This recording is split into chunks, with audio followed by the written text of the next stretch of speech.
જય શ્રી કૃષ્ણ, જય સિયારામ મિત્રો. કેમ છો? બધા મજામાં છો ને? આજે પછી એક નવી ઇન્ફોર્મેશન સાથે નવો વિડીયો લઈને આવ્યો છું મિત્રો.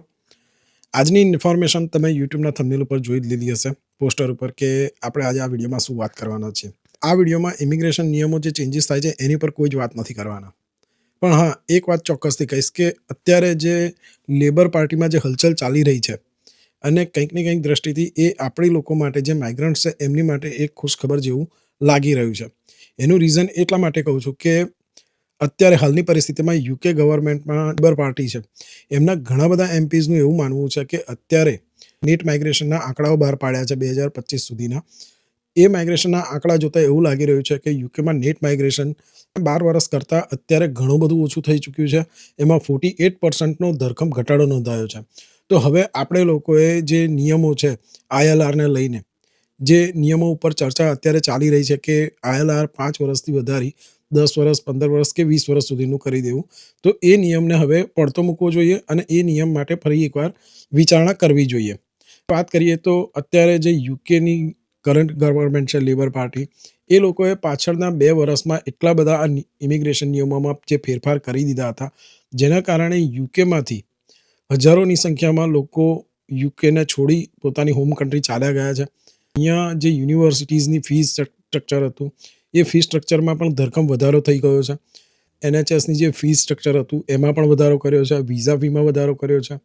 આના કારણે ઇન્ટરનેશનલ સ્ટુડન્ટ જે છે, ના કે ઇન્ડિયાથી પણ ઓલ ઓવર વર્લ્ડથી જે યુકેમાં એજ્યુકેશન માટે જે સ્ટુડન્ટ, ઇન્ટરનેશનલ સ્ટુડન્ટ અહીંયા ભણવા માટે આવતા હતા, એમાં પણ 82%નો ઘટાડો નોંધાયો છે.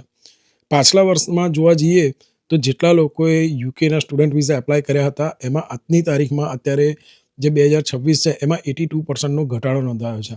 ઇન્ડિયામાંથી જે હજારો સ્ટુડન્ટ અહીંયા યુકેમાં સ્ટડી કરવા માટે આવતા હતા, એના કરતાં આ વર્ષે ઓનલી ફોર 17,000 સ્ટુડન્ટે વિઝા એપ્લાય કર્યા છે સ્ટુડન્ટ માટે. સ્ટુડન્ટ એમના ડિપેન્ડન્ટને લઈને આવી શકતા હતા યુકેમાં. યુકેની ગવર્મેન્ટે એ નિયમ પહેલાં બંધ કરી દીધો કે અત્યારે યુકેમાં કોઈ બી સ્ટુડન્ટ આવે તો એમની સાથે એમના ડિપેન્ડન્ટને એ લાવી નહીં શકે.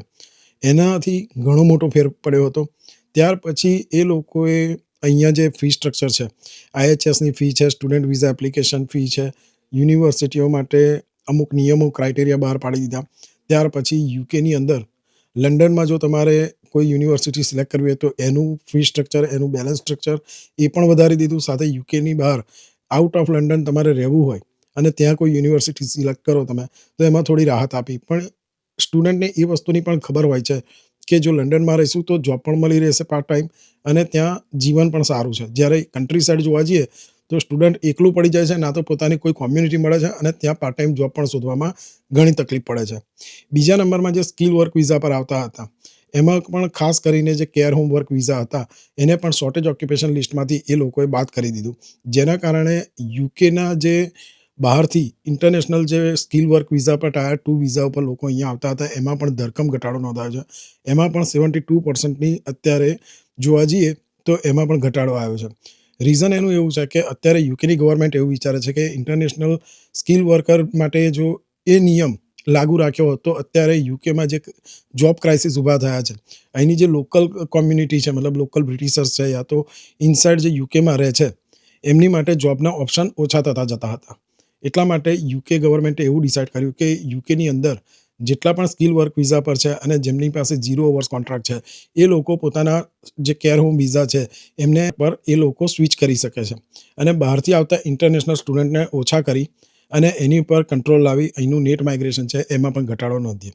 એ વસ્તુમાં એ લોકો સક્સેસ થઈ ગયા છે.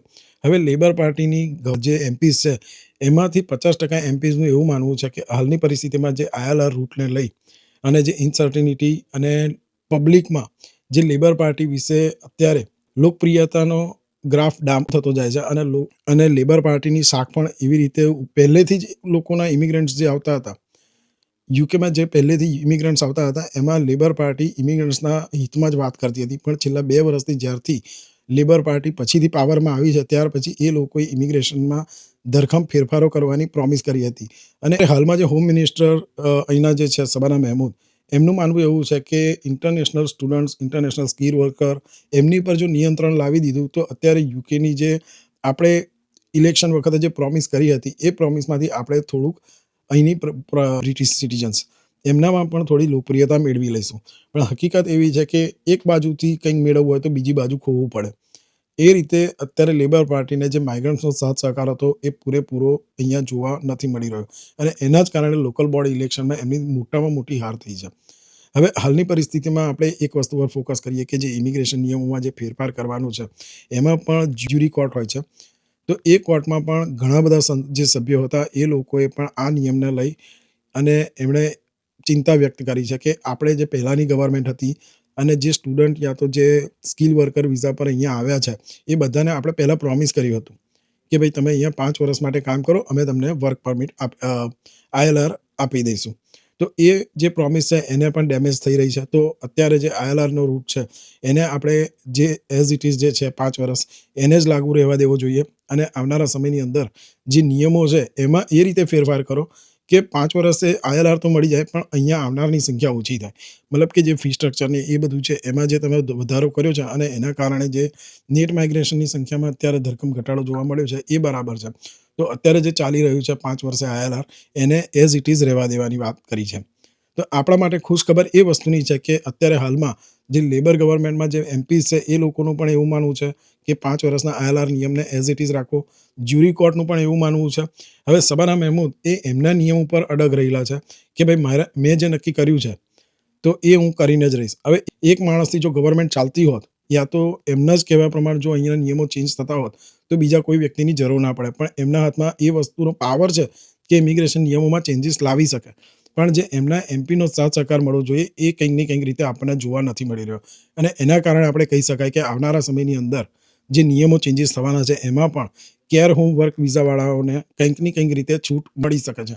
એનું રીઝન એવું છે કે જ્યુરી કોર્ટમાં અને અહીંના જે MPs છે લેબર ગવર્મેન્ટના એમનું કહેવું એવું છે કે અત્યારે જે NHS સિસ્ટમ છે યુકેની અંદર જ્યારે એ પહેલા વર્લ્ડમાં ફર્સ્ટ નંબરની હતી અને અત્યારે જોવા જઈએ તો સાવ 0 લેવલ પર આવી ગઈ છે.